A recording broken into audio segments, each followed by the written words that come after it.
Hello, welcome. In this video, I'm doing a commentary on a match between Schultz and Stepan Nuniyants from the 46th annual Los Angeles Open in Los Angeles 2023. This is just the last game of the match, but it's a very interesting game. It's a 9-point match, and the score is 7-7, so it's two-way, two-way. Normally, you double very early, which is the case here, and we're going to go through this game. It's very interesting because it's a backgame, a lot of interesting positions, and the two players, Schultz, she's an outstanding player from the Southern California area, and Stepan is also an outstanding player. He's very experienced. I've known him for a long time. Very nice guy. So let's take a look. There we go. So in the previous game, Stepan had just won a gammon, and the score was 3-7. It was a double gammon, so now the score is tied 7-7, which is two-way, two-way. Mute this.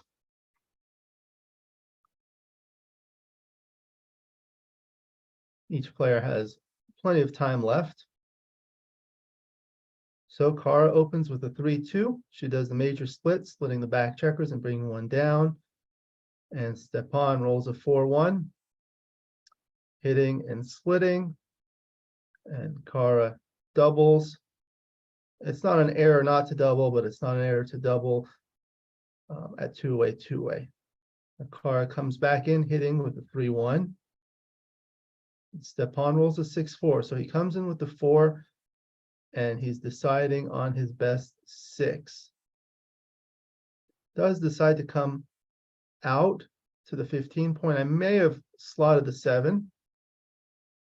Now Cara replies with a double 1. So hits and makes her 5 point, and she's looking at the final ace, which I think you could go up to the 20 point or even the 9 point. Goes up to the 20 point. The last one is not a big deal as long as you do the first 3. Now Stepan dances with a 6-5. Now Cara rolls a double 2. So making the 2 point, she makes the rack, the best 3-point board with the 4, 5, and 6. That term was given by Bill Roberti, and she has one last 2 to play. She could go up. That's fine. Now she's in a commanding position. Now Stepan rolls a 2-1 from the bar. He's going to enter with the 2 and hit loose. Yep, hit loose. He's got to go for it. These are the kinds of plays you do anyway, but especially at DMP. So double match point. 5-1. She comes in and hits and advances to the 9 point, which bears on the 3 point. Double 1. This is very interesting. He's forced to come in with the first one, and then he hits. Here, I think you should make the 22-point anchor. This is a position we'll talk about a little later. Double 3. She comes in with the 3. Now she can hit loose from 9 to 3 and come down 13 to 10. You really want that second anchor. And that's what she does. Now Stepan only has a single anchor, and he dances. The other way, you would have had the 2 anchors, which is a solid asset. 6-5. So she covers and then hits the other loose blot. Stepan's going to be forced into an ace-point game unless he rolls something good.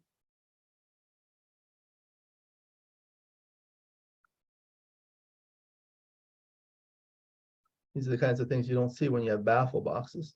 6-5, the dice get cocked much less. So 3-2, I think she can slot her bar point. She just comes in to cover with 6s, but I think primes are more important. I would have slotted the bar point. Now Stepan comes in with a 6-2, hits, but the second one's still on the bar. Now she comes in with a 3-1. I think she'll want to slot her bar point, and I would come in like that and then slot it with a 3, 10 to 7.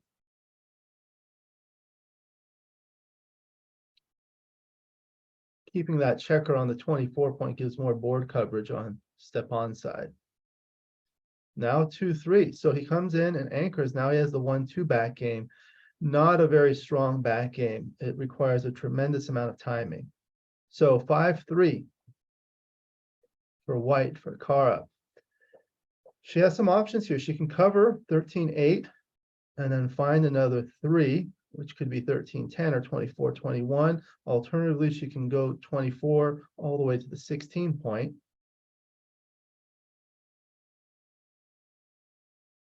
That might not be a bad idea.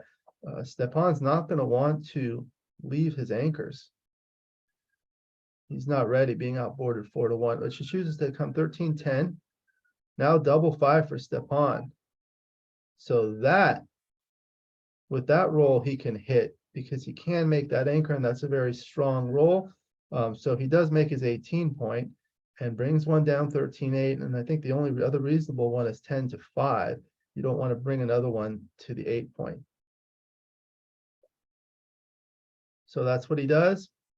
Now Kara's on the bar. She rolls a 3-2. Comes in with a 3. A little inflexible. She could have come in with a 2 and then played 24-21, but this one is fine too. 6-1. Now he can make his bar point. That 4 point prime is stronger than it looks. 4-1 for Kara. She plays the 4N.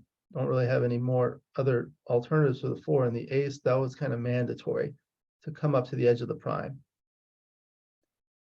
5-3. Don't think he needs his 18 point anymore. It's not really blocking anything from white's midpoint. He could just abandon it, break the 18 point, go 18-13, 18-50. That gives him good outfield coverage in case white comes out, which she will likely do given her forward position. She doesn't have a lot of room to play up front. Now 4-1, another 4-1. She does secure the higher anchor, and the only other 4 would be to play 8-4. Now it's a prime versus prime game. 6-4. That's a great roll. Making the 5 prime. That's going to be a really solid asset for him. 3-1. She's going to bring both up to the edge of the prime. She really has to do that, hoping to get a 6. Otherwise, her front position is going to get crunched. 5-1. I think he can just come out to his 18 point. Not afraid of being hit there. Double 1. Now, is she going to hit? She can make her 2 point. She hits and then plays 4-3. This is a prime versus prime game, and red has the better of it by a lot. Putting 2 checkers on the bar is going to destroy your timing.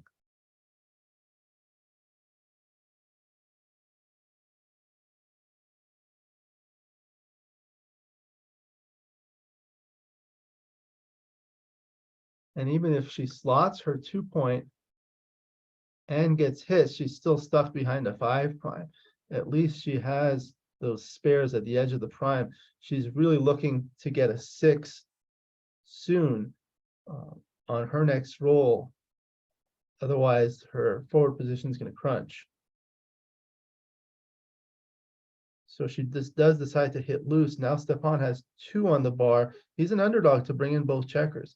And he does come in with the 5. White gets another checker back, and she has an easier time getting in. So she comes in with the 3. And with the 1, I don't know, I'd probably play 4-3.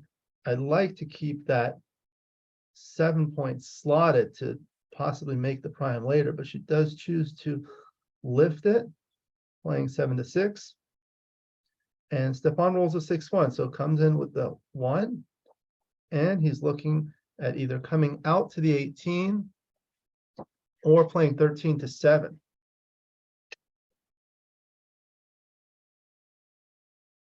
He does come out. She can point on head with 5-3, but she's still stuck behind all those other that other prime. So she hits loose with 4-1, hoping to gain some timing. She does. Stepan rolls a 5-1 coming in and hitting and playing 18-13. Now 3-2. I think she'll want to anchor and slot her 2-point. That second anchor is going to be very valuable.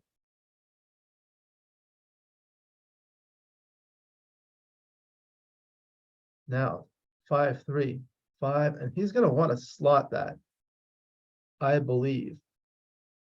That's one of the things you see in Mochi's new book, Masterclass.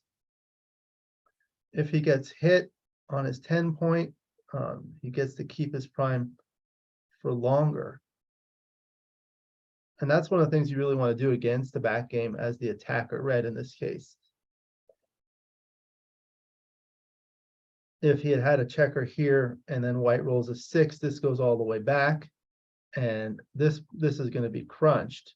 So while he's bringing his checkers around, she's going to be stuck back here, and her forward position is going to be crunched like what is happening. And if he didn't, then this is what happens. 3-2, you really want to keep all your checkers in play, which is what she does. And Stepan comes in off the bar with a 6-2. So he's going to want to come in with a 6 because he doesn't want to allow the checker on white's 2-point to recirculate. She doesn't want it there. She wants it back. So he comes in with the 6 and plays the 2 down. All right, 2-1. Now here she really wants to come in without hitting. Hitting would work into red's plan. Red slotted that point in order to get hit to recirculate. I call it counter recirculating because the attacker's recirculating. Red is the attacker in this position. White is the defender. The defender is the one with the checkers back playing defense, and the attacker is the opponent who's playing offense. There is a position just like this in Mochi's book. So now he just gets more timing and he's going to dance. And if she doesn't roll a 6 immediately, her position is going to deteriorate further. And at 2-1, that's what's happening. Probably 5-2, hoping to get hit with an ace. No, hits with the double 5. So that one's forced. And here's where I would slot the 10-point. There. And leave it there. There you go.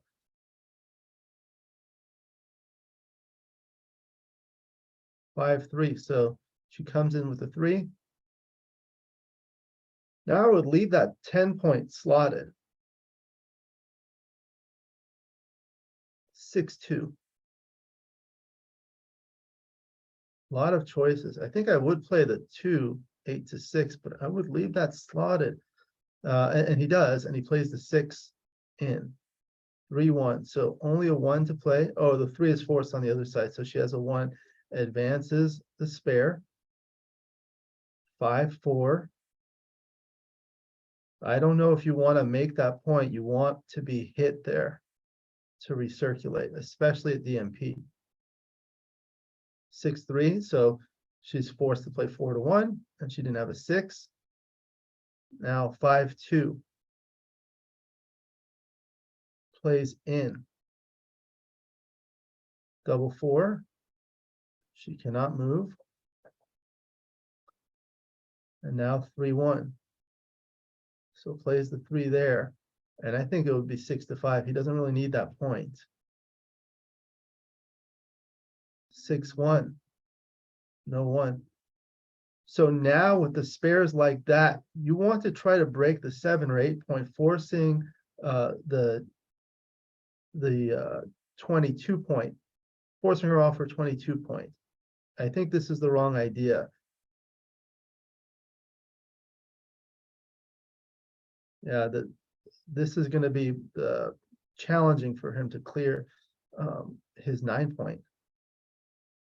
the hardest point to clear against the back game is the one 6 away from the lower anchor. In this case, the lower anchor is on the 9 point and 3 point, so that would be the 9 point. I don't know why he killed the checker. I think that was unnecessary.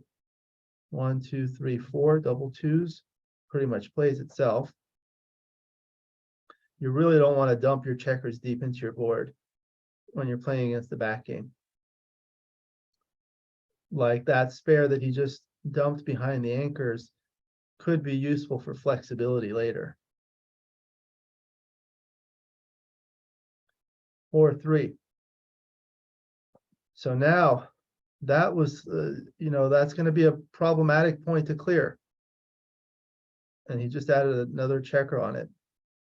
It's really hard. These strategies in back games are almost opposite of what you normally see. So there's the 4 and there's the 6. He does make a 4-point board. White may hit, which would force her to abandon an anchor. She doesn't. So 6-2, she'll play 15-9, and I think 9-7, smoothing out her distribution to be able to make more interboard points. And now double 5. These are the kinds of anti-jokers you see. So 2 of them are there, and that's it. It's forced. So he was forced to give up his 6 and 5 points. 3-2. So now she can hit with a 3-2. Now they both have 3-point boards, so the relative board strength is equal. 3-1, Stepan dances. This is a chance for Cara to get back in. Double 3. She can make her 6-point from the 15. One checker from the 15 and 1 to the 9. That's really the next point she wants to make, and that's a perfect roll to do it with. Now she has a 4-point board. Stepan rolls a double 3 himself, dances. Let's see if Cara can get back into it. 5-4.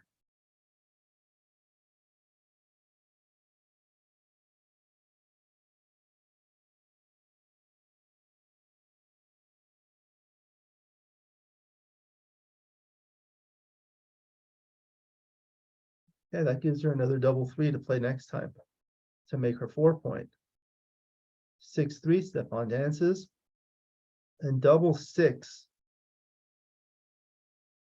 So what is she going to do? I think I'd make the bar point, bring 2 out, and then 17-11. There's the first one, 21-15. Try to keep the outfield control. She goes back and looks at her options. One thing I learned from John O'Hagan one time is anytime you roll a double, stop, take a deep breath, and look at all your options, because with doubles, there are a lot more options than non-doubles. So you really have to look. She's slotting it. I don't know why. I don't think you need to slot it there. Giving him a chance to roll a 5 or a 4-1. And he does roll the 4-1, sends another checker back. And now she might be off balance. She rolls a 5-2 and dances. Now red has the initiative to kind of come back. And he rolls a 2-1. He can't move his back checker, so he does the pick and pass, hits and lifts. Now she's on the bar with 2 checkers. She comes in with a 6-3 with both of them. Double 2. Not much that's productive. He does shift and hit, and 9-7 twice. That car is back on the bar against a 3-point board. She comes in with a 6-3, so the 6 is forced to come in. And with the 3, she's going to want to come out and maintain the outfield coverage for Stepan's remaining back checker. So Stepan's looking at the pick and pass. The other option would be to just try to come out. I think he's ahead pretty well in the race, killing those checkers. I don't know. I don't know that I would have done that. 3-1, she dances. It worked out so far. Double 6. That's pretty much gin. 1, 2, 3, 4.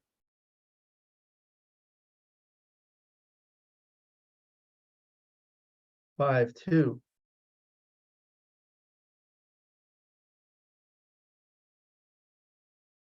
So that's pretty much gin. I'm going to put the remainder of it at a faster speed. Nothing really exciting going on here. It would take a miracle for white to win. She'll probably save the gammon, but this is DMP, so it doesn't matter. Even the double six, it's too little too late.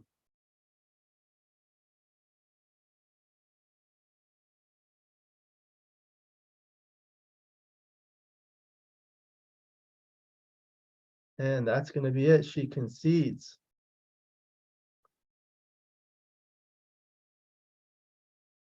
Okay. So let me see it. I have some of these positions pulled up here. I will share them.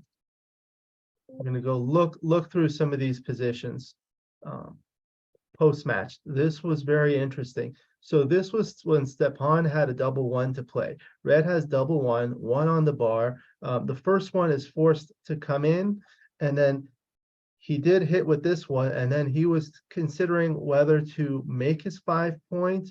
And then actually the third one, he went 23 to 22. So he was considering for the fourth one whether to make his 5 point or to make his 22 point. This is a position that's discussed in Mochi's new book, not this exact position, but a very similar position. When you're in these games, the timing is critical. You have to really select your anchors way in advance. And for the 1-2 back game, you need a huge amount of timing, and it's a really weak game. You really need to get lucky for that. But if you have the 1-3 or even the 2-3, it's a big improvement. So that's a priority. The priority is to make the 22 point. With these ones, you can't just do XG++. You won't get the right answer. You really have to do a 4-ply huge rollout, which is what I did. And it turns out this is best. I have a section about 4 or 5 pages long about these types of positions, when you should hit, when you should not hit. If you look here, hittings, when you leave this loose, she came back and was able to hit and force him almost into an ace point game, which is really problematic. But once you have those 2 anchors secured, you can hit loose and recirculate. White has plenty of time to come back around, make her bar point. If you don't make this point, you're going to run into a lot of trouble. He did run into trouble. He ended up turning it around. But in this case, selecting the right anchors, especially against the 3-point board, she still has 2 checkers back. You have a reasonable amount of timing to be able to make those. Turns out making the anchor is better than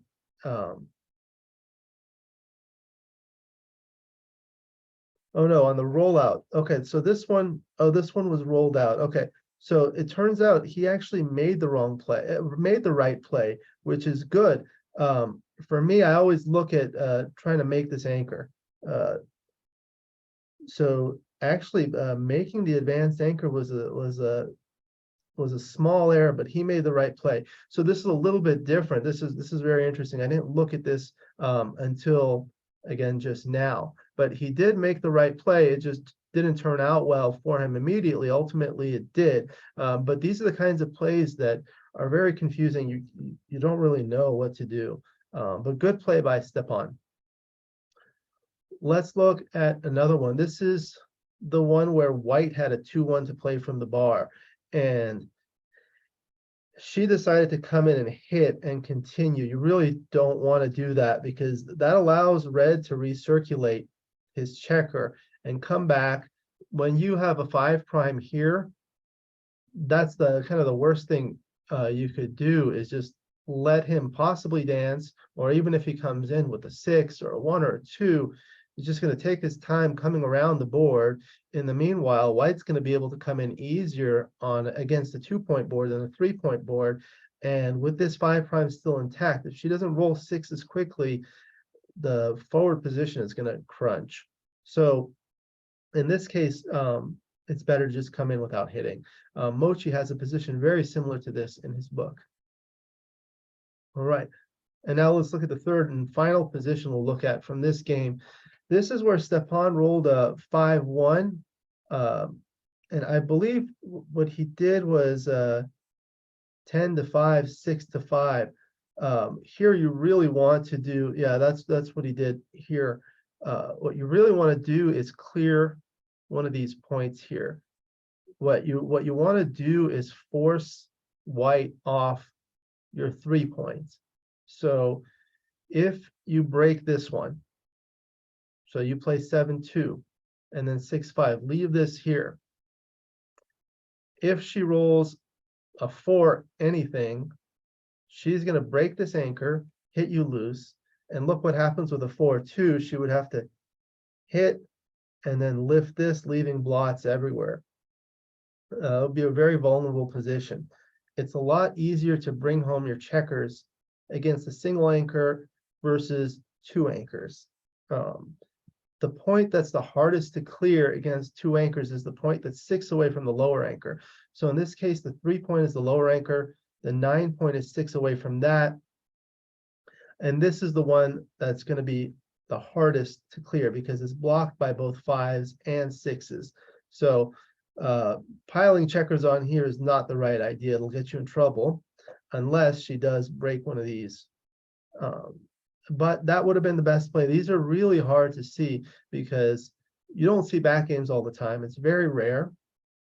And the strategies are contradictory and counterintuitive, but it's a great place to learn. When you study back games, you'll learn about prime versus primes, baron positions, attacking positions, all sorts of things, timing. So it's really interesting. I hope you enjoyed this commentary, and we'll do some more next time. We'll see you next time. Thank you.